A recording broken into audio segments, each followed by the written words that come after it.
Hi everybody. Uh, Today also in our EVS lecture we will discuss again some points, important points regarding our project, regarding assignments, because we have finished all the 5 chapters, all the 5 assignments. I have told you how to write the project, that also marking scheme we have seen, and even I have given you the topics for project also. Okay, and in the previous lecture all your doubts, whatever doubts you were asking, even again I have cleared that in the previous lecture. And I think all of you by now have got the project topic, and also you know the assignment questions. Assignment questions are same for all. Okay, all the students will have to write the same 5 assignments, that 5 questions which I have given. And I have also forwarded, I think your class teachers have forwarded that project topics and assignment questions in your respective class groups. तो अपने अपने group में आपको list मिल गई है already project की and assignment के questions भी, और लेक्चर्स में भी मैंने आपको पूरा टॉपिक्स और असाइनमेंट सब बता दिए हैं. फिर भी again in today's lecture some important points will discuss again. ठीक है, सो today I think we'll talk something about our marking scheme, project marking scheme. But before that, some points regarding assignments. See, assignments 5 questions I have given. जैसे मैंने बोला सभी को same 5 assignments लिखना है, उसमें कुछ भी डिफरेंट नहीं है, सबको सेम आएगा. Every assignment you will write how many pages, 2 pages. But 2 pages कैसे? Front side and back side of the paper. ठीक है, in that way 2 pages. Because see एक असाइनमेंट के लिए 4 मार्क्स ही है. For assignments total marks is 20. ठीक है, 20 marks for 5 assignments. So for one assignment only 4 marks are there. So accordingly you are going to write the front and back side of one page. That much is enough for your assignment. But see that when you are writing the assignment, you have to mention the assignment number, write the question of the assignment, and then write the answer. And every new assignment you start on a new page. In that way you have to do. Of course अभी मैंने आपको बोला है कि EVS का जो notebook है, class work का जो अपना नोटबुक रहता है, कोई भी लॉन्ग नोटबुक, स्मॉल नोटबुक, उसमें ही लिख के रखना है. ठीक है, उसमें लिख के रख दो. बाद में जनवरी में देखते हैं, कॉलेज स्टार्ट हो रहा है, तुम लोगों को प्रोजेक्ट बुक्स लेना पड़ेगा, बोर्ड का या क्या, वो पूरा इन्फॉर्मेशन तुम लोगों को बाद में मिलेगा. अभी फ़िलहाल तुम लोगों को सिर्फ अपने एक लॉन्ग नोटबुक में ये सब लिख के रखना है. तो अगर आप स्मॉल नोटबुक में भी लिख रहे हो अभी फॉर टाइम बीइंग, तो यू सी प्रॉपर्ली कि 4 मार्क्स के लिए कितना लिखना पड़ेगा. मतलब ऐसे जस्ट पेजेस मत फिल करके रखो. See the question, see that you have covered all the points which I have asked in the assignment question. And assignment, you know that what ever I have thought in the lectures, what ever is given in your text books, in the chapters, chapter wise assignment है, बराबर. 5 chapters, 5 assignments. तो every assignments answer is in the EVS chapters. First assignment का question आपको first chapter है, second assignment का second chapter में. तो just you have to make that proper notes. तो 4 मार्क के लिए, एंड जो भी क्वेश्चन दिया है उस क्वेश्चन का पूरा इंफॉर्मेशन जो है, उस क्वेश्चन में जो जो पॉइंट्स कवर होना चाहिए वो पूरा आपको कवर करना है फॉर 4 मार्क्स. ठीक है, फॉर एवरी क्वेश्चन. तो keep this in mind and write the assignments properly. Don't copy exact word to word from your friends. As I told you previously also, help ले लो एक दूसरे का, लेकिन एग्जैक्ट वर्ड टू वर्ड लिखना नहीं है आपको. Assignment as well as project अपने अपने वर्ड्स में लिखो. अपना वो डिफरेंट दिखना चाहिए तुम्हारा प्रोजेक्ट्स और असाइनमेंट्स. सो ये था असाइनमेंट्स के बारे में. प्रोजेक्ट अगेन अभी आपके ईवीएस के नोटबुक में ही लिख के रख दो, कोई भी लॉन्ग नोटबुक या स्मॉल नोटबुक. एंड मैंने आपको जब मार्किंग स्कीम बताया था, तो that time I told you how many lines you are suppose to write for every point. Today again in short I will tell you. ठीक है. So project as you know it is carrying total 30 marks. Now that 30 marks are divided into internal and external examiners marks. So internal examiner, that means myself. Internal examiner has 20 marks and external examiner, that is for external assessment, there are 10 marks. ठीक है.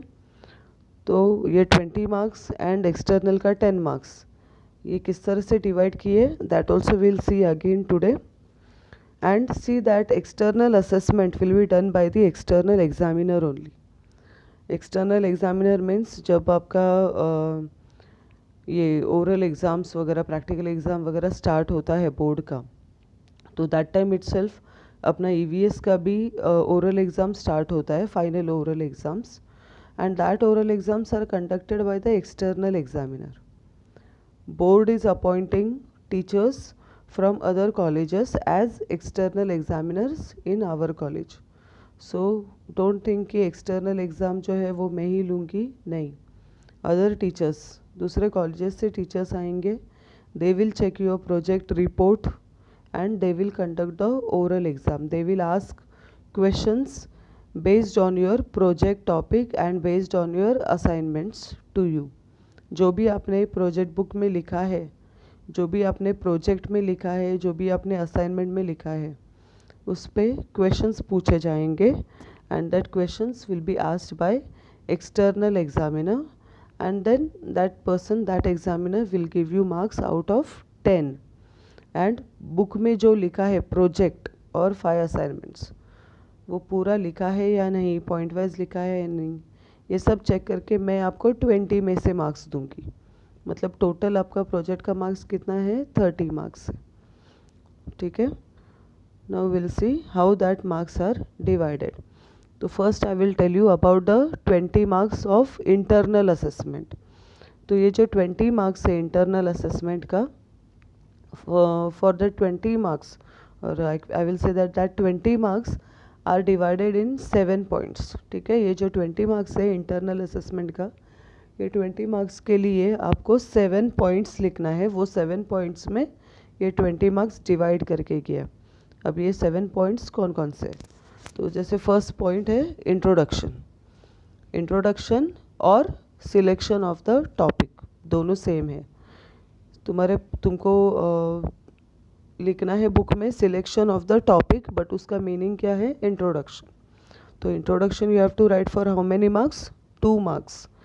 Again I am telling 2 marks के लिए लिखना है, 2 marks के लिए लिखना है. मतलब ये नहीं कि 2 लाइन लिख दो, नहीं. For 2 marks you are suppose to write 8 to 10 lines. ठीक है. तो इंट्रोडक्शन में क्या लिखना है, you people know very well. जो भी आपको प्रोजेक्ट का टॉपिक आपका मिला है, जैसे समझो आपका टॉपिक है वाटर कंजर्वेशन से रिलेटेड टॉपिक है, तो आपको वाटर कंजर्वेशन का इंट्रोडक्शन देना है.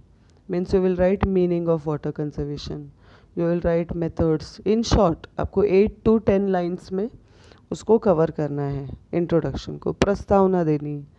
अगर आपका टॉपिक इलेक्ट्रिसिटी से रिलेटेड है या फिर एनर्जी से रिलेटेड है, तो right what is energy, how you can minimize the use of energy, why you should minimize, then the types of energies, conventional and non-conventional, that you can write.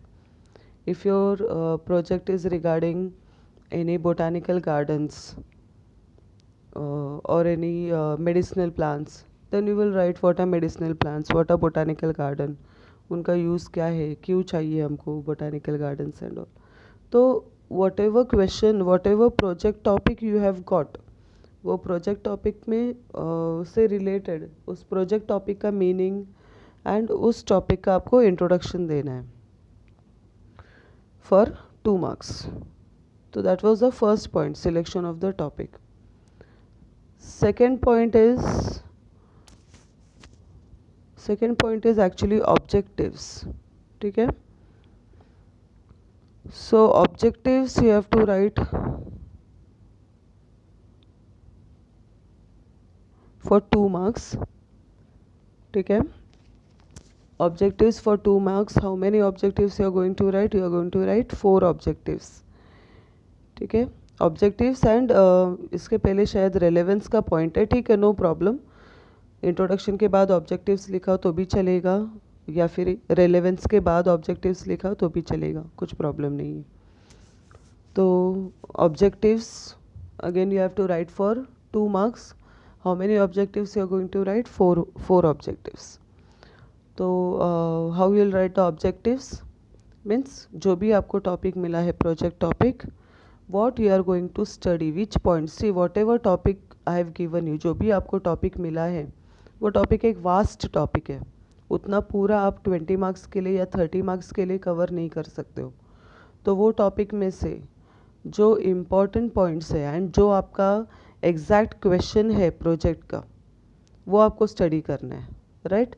तो आपको select करना पड़ेगा आप कौन सा पॉइंट्स आपको स्टडी करना है उस टॉपिक का. तो वो हो जाएगा आपका ऑब्जेक्टिव्स. ठीक है. See, objective means you have to write which sub topics you have to study from your given project topic. For example, if the topic is waste management, then you can write the objectives like to study the problems regarding waste disposal, to study the methods of waste management, etc. ठीक है. Waste management से related topic भी दिया हुआ है आपको कि you have to study the problems of the dumping ground in your near by area.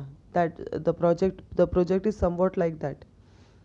तो जो क्वेश्चन आपको पूछा है ना प्रोजेक्ट टॉपिक में, स्ट्रेट वो क्वेश्चन भी आप एक पॉइंट लिख सकते हो ऑब्जेक्टिव्स में. एंड वेस्ट मैनेजमेंट है तो वेस्ट मैनेजमेंट में से कौन कौन से इम्पॉर्टेंट 4 पॉइंट्स आप लोग स्टडी करने वाले हो, उसका इन्फॉर्मेशन निकालने वाले हो, that you are going to write in objectives. Now as I told, 4 objectives you are going to write, and see that every objective you are writing in detail. ठीक है. एक एक लाइन में लिख के नहीं रखना है, बट आपको डिटेल में लिखना है. जैसे देखो, सपोज अभी इधर फर्स्ट ऑब्जेक्टिव आपने लिखा to study the problems regarding waste disposal. तो वेस्ट डिस्पोजल से रिलेटेड प्रॉब्लम्स क्या है वो थोड़ा सा मेंशन करो. लाइक जैसे देखो, to study the problems regarding waste disposal, this is your first objective. I have seen that people do not segregate और do not separate the solid and liquid waste.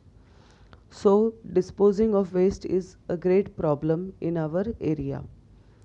As the waste is not separated properly, it leads to many health hazards also, right. So I have to study such problems that are related to waste disposal. ठीक है. तो इस तरह से आपको detail में हर एक point explain करना है. जैसे सेकेंड ऑब्जेक्टिव देखो लिखा है to study the methods of waste management. Then you can write in front of that there are different methods of waste management like incineration, dumping is there, okay, burning is there. So I have to study that different methods of waste management, which method is more suitable and eco-friendly, or we can say not problematic to the environment, that I have to study. तो this way आपको पूरा जो objectives है, 4 objective जो आप लिखने वाले हो, वो 4 ऑब्जेक्टिव्स आपको हर एक पॉइंट जो है वो डिटेल में एक्सप्लेन करना है. ठीक है. So that is objectives. Now third point इसके पहले के स्लाइड में गया है, that is relevance means importance, महत्व.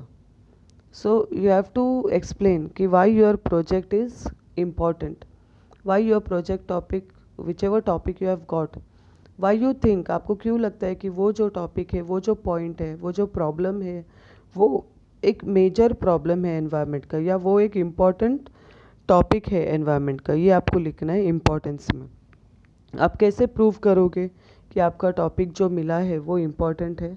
तो आपके टॉपिक से रिलेटेड एग्जाम्पल्स दे सकते हो आप रेलेवेंस पॉइंट में, इम्पोर्टेंस पॉइंट में। एग्जाम्पल्स मतलब कैसा एग्जाम्पल्स दोगे?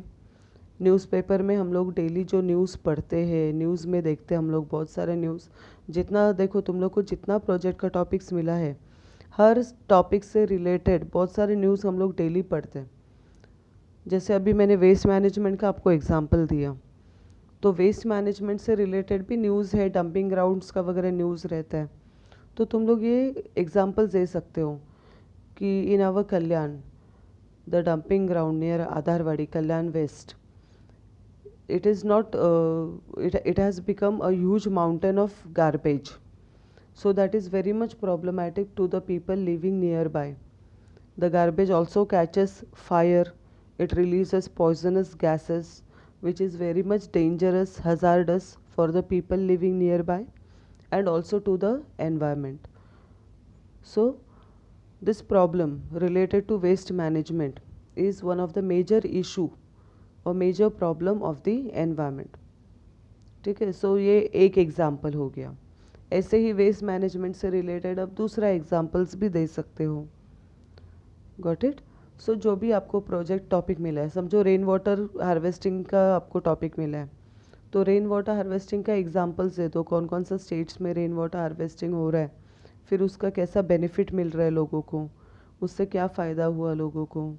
That example you can give and you can show कि rainwater harvesting is very important for human beings, for living beings or for the environment.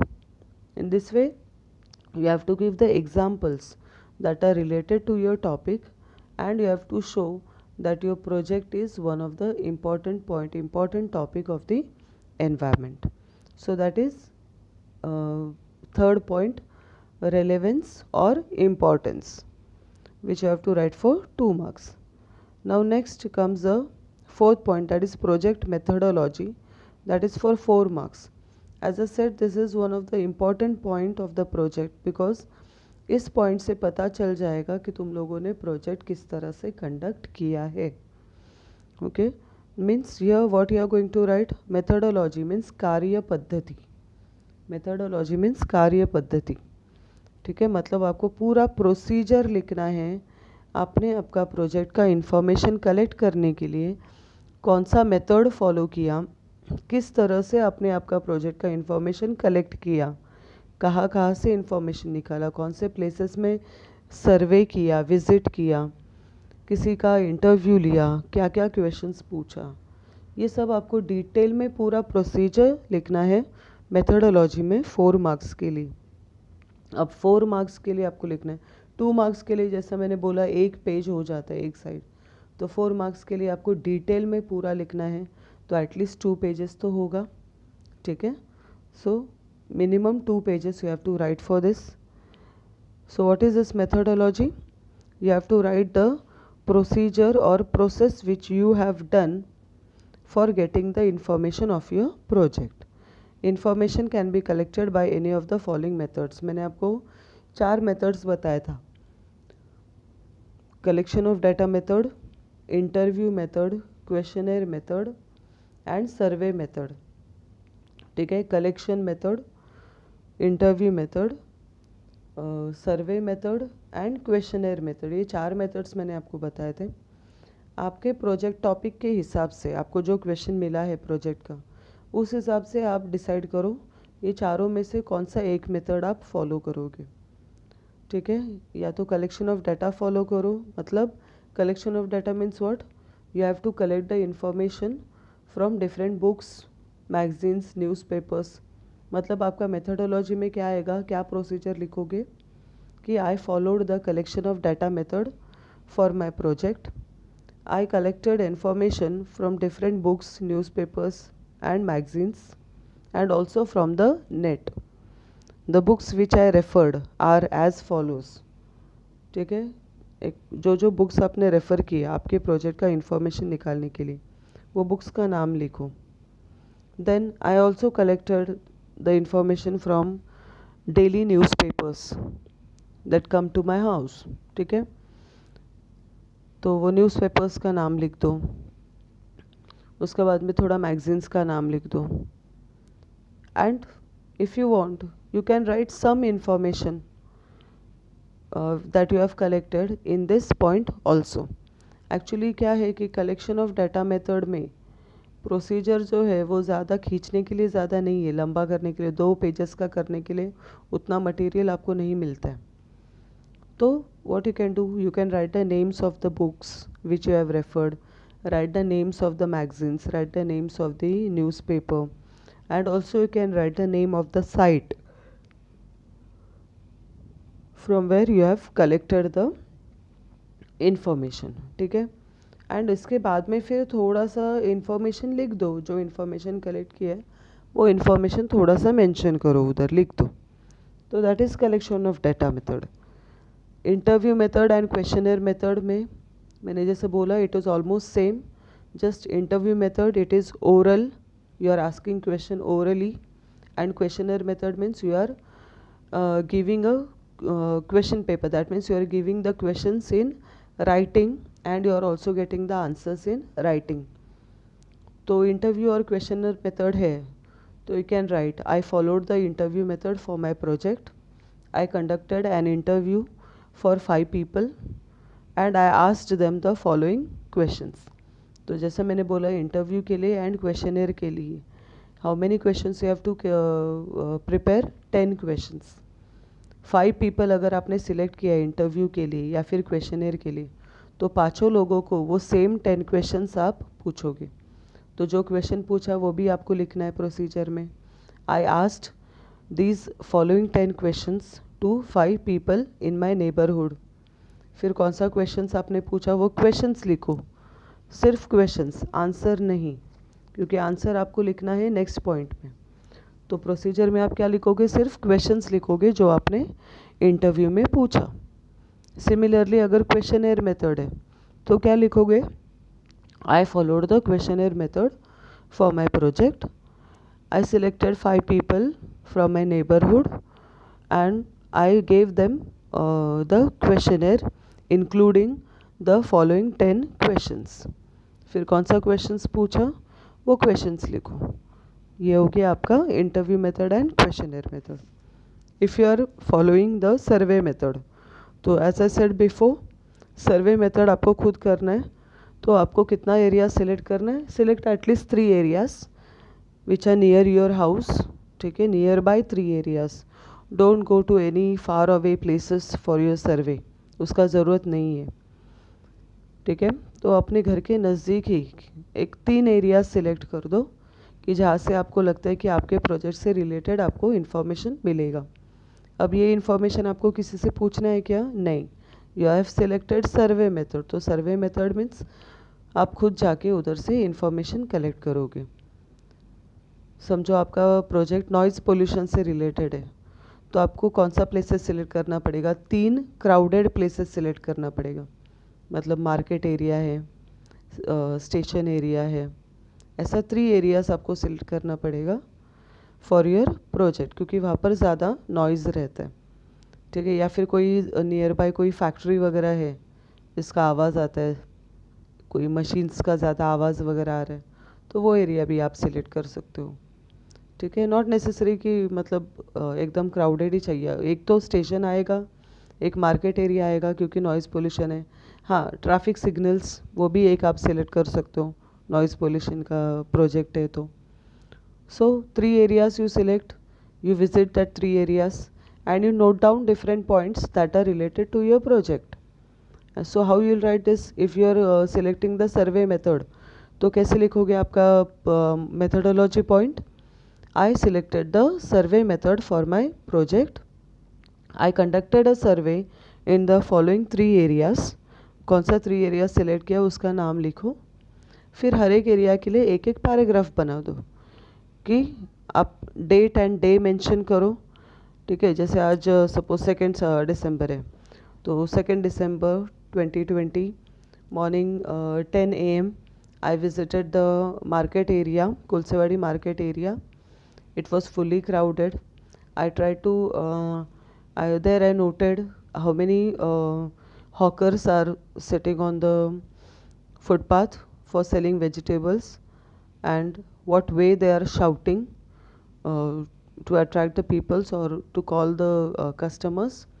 Then the customers, what way they are, means whether they are talking in a controlled voice or they are also talking very loudly and all, because it is already noisy, so everybody has to talk loudly. All these points I noted.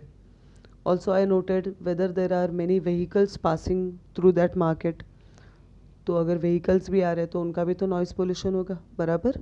So all these points आपको हर एक area के लिए एक एक paragraph बनाना है कि उस area में जाके आपके प्रोजेक्ट से रिलेटेड आपने क्या क्या ऑब्जर्व किया, मीन्स पूरा प्रोसीजर लिखना है कि आप कब उस एरिया में गए, कैसे गए, फिर उधर जाने के बाद में आपने क्या क्या नोट किया, and whether it was, how was the experience, वो प्रॉब्लमेटिक था क्या, and all that entire procedure. जैसे हम लोग देखो केमिस्ट्री लैब में जो प्रैक्टिकल्स करते, जो एक्सपेरिमेंट करते, उसका पूरा प्रोसीजर लिखते हैं ना.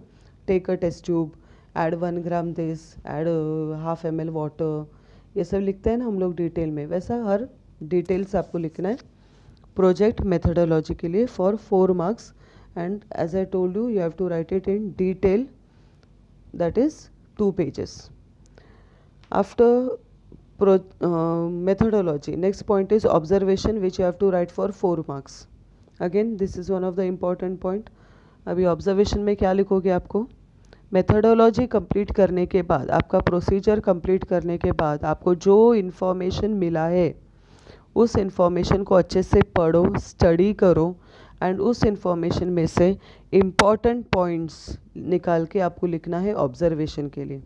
अब ऑब्जर्वेशन भी पूरा 1 पेज का आता है, तो at least you have to write 10 to 12 points, important points from whatever information you have collected. जो भी इन्फॉर्मेशन आपको मिला है, जैसे देखो कलेक्शन ऑफ डाटा मेथड से आपको इन्फॉर्मेशन मिला रहेगा बुक में से, नेट पे से, तो पूरा इन्फॉर्मेशन आप नहीं लिख सकते हो. तो क्या करना है, वो इन्फॉर्मेशन पढ़ के उसमें से इम्पॉर्टेंट 10 to 12 पॉइंट्स डिटेल में आपको लिखना है ऑब्जर्वेशन में.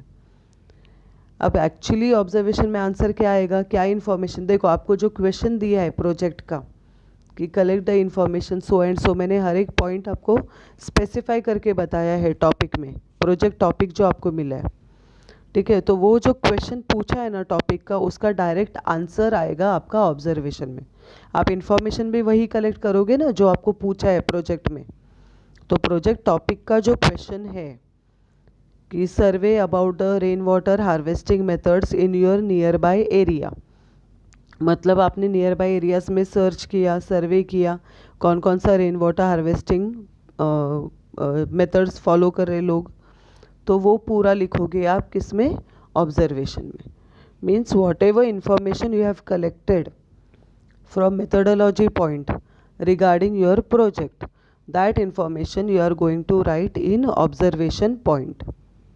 कितना इन्फॉर्मेशन लिखना है, 1 पेज का. मतलब अगर आपको बहुत ज़्यादा इन्फॉर्मेशन मिला है तो वो आपको स्टडी करके उसमें से इम्पॉर्टेंट पार्ट जो है वो लिखना पड़ेगा. एंड वो इम्पॉर्टेंट पार्ट लिखते समय देखो कि आपका जो टॉपिक है प्रोजेक्ट का, जो मैंने पूछा है उस प्रोजेक्ट टॉपिक में, वो कवर हो रहा है, इतना आपको देखना पड़ेगा, ठीक है. So what ever question I have asked in the project topic, उसका डायरेक्ट आंसर जो है वो आ जाएगा ऑब्जर्वेशन में. क्लियर, ठीक है. Observation you have to write for 4 marks. After that you are going to write the analysis for 4 marks. Now analysis में आपको क्या करना है, आपका जो भी इंफॉर्मेशन मिला है, ऑब्जर्वेशंस आपका जो भी है, उस हिसाब से आपको ग्राफ बनाना है या फिर पाई डायग्राम बनाना है. आइदर ग्राफ बनाओ या पाई डायग्राम बनाओ, जो भी बना रहे हो पेंसिल से बनाओ, एंड उसका रूल्स प्रॉपरली फॉलो करो. मतलब अगर पाई डायग्राम बना रहे हो तो मालूम है आपको कि पाई डायग्राम मतलब वो सर्कल बनाते हो, एंड आप डिफरेंट जो सेक्टर्स आप बता रहे हो उसको प्रोपोर्शनेटली आप डिवाइड करके उस तरफ से आप डायग्राम बनाते हो. तो वो प्रॉपरली बनाओ विदाउट क्रिएटिंग एनी मेस. वो डायग्राम देख के इमिडिएटली समझ में आना चाहिए कि आपने क्या, आपका ऑब्जर्वेशन क्या है और क्या स्टडी की है.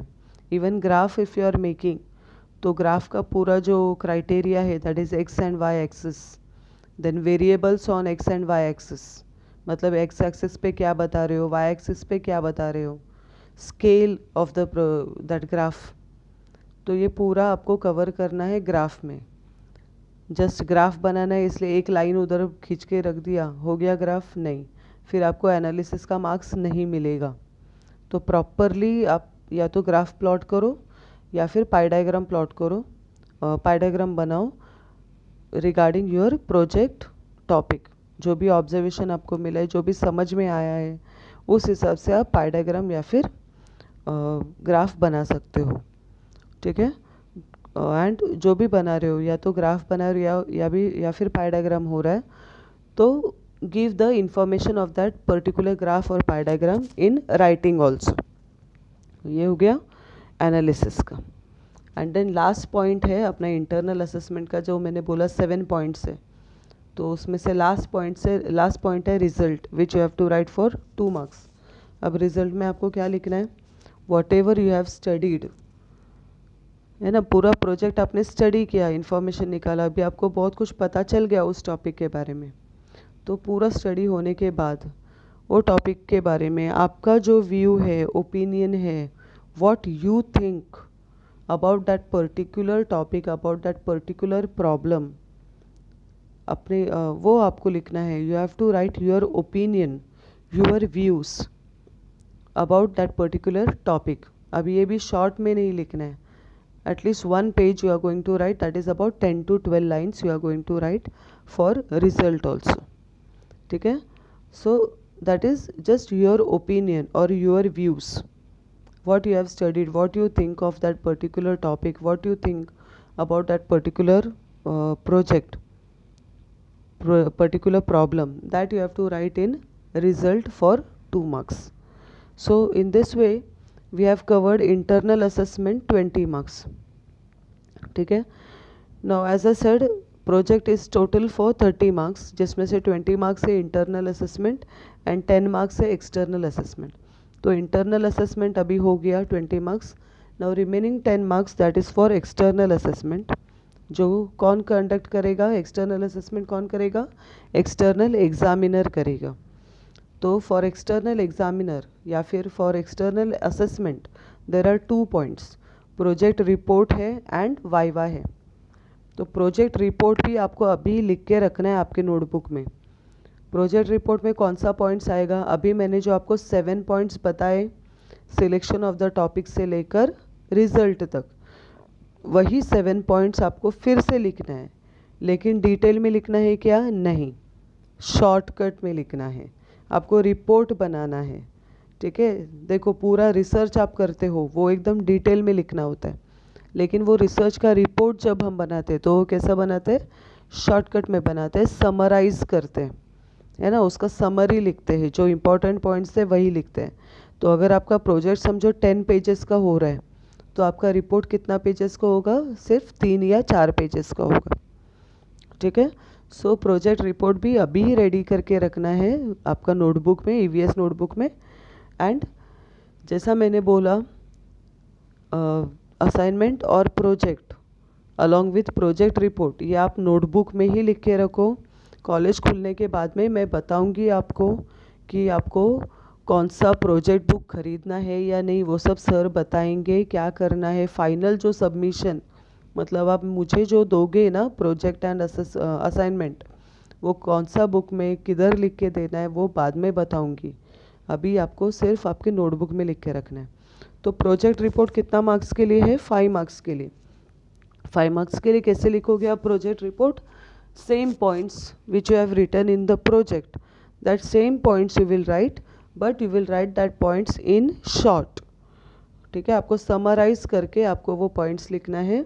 एक 4 पेजेस का आपको रिपोर्ट बनाना है 5 मार्क्स के लिए।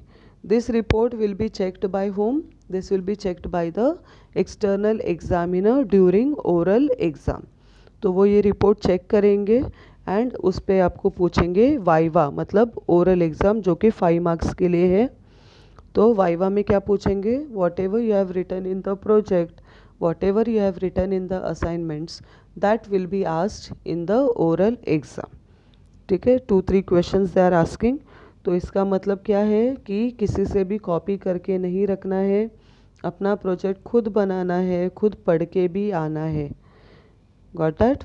सो that is oral exam viva for 5 marks. इस तरह से एक्सटर्नल असेसमेंट का 10 मार्क्स हो गया, रिपोर्ट एंड वाइवा. तो again today we have discussed the project marking scheme. और भी अगर कुछ डाउट रहेगा, अभी ये साल तो तुम लोग को पता चल गया होगा अभी तक कि बोर्ड का एग्ज़ाम जो है वो मोस्टली अप्रैल या मई में होगा. ठीक है, मतलब अगर जनवरी से कॉलेजेस खुल रहे हैं तो we will meet face to face in the college. तो that time also you can ask whatever doubts if any doubts are there. I don't think now you will be having any doubts. So and for EVS we know that whatever marks you will get, 50 में से आपको जो भी marks मिलता है वो grade में convert होगा. ऑफकोर्स पासिंग के लिए आपको 50 में से 18 मार्क्स की ज़रूरत है. You have to score minimum 18. ठीक है, तो minimum 18 marks you have to score for passing, and जो भी मार्क्स आपको मिल रहा है वो ग्रेड में कन्वर्ट होगा EVS के लिए. So I think all the doubts are cleared now regarding marking scheme also. So thank you for today. Bye bye. Take care.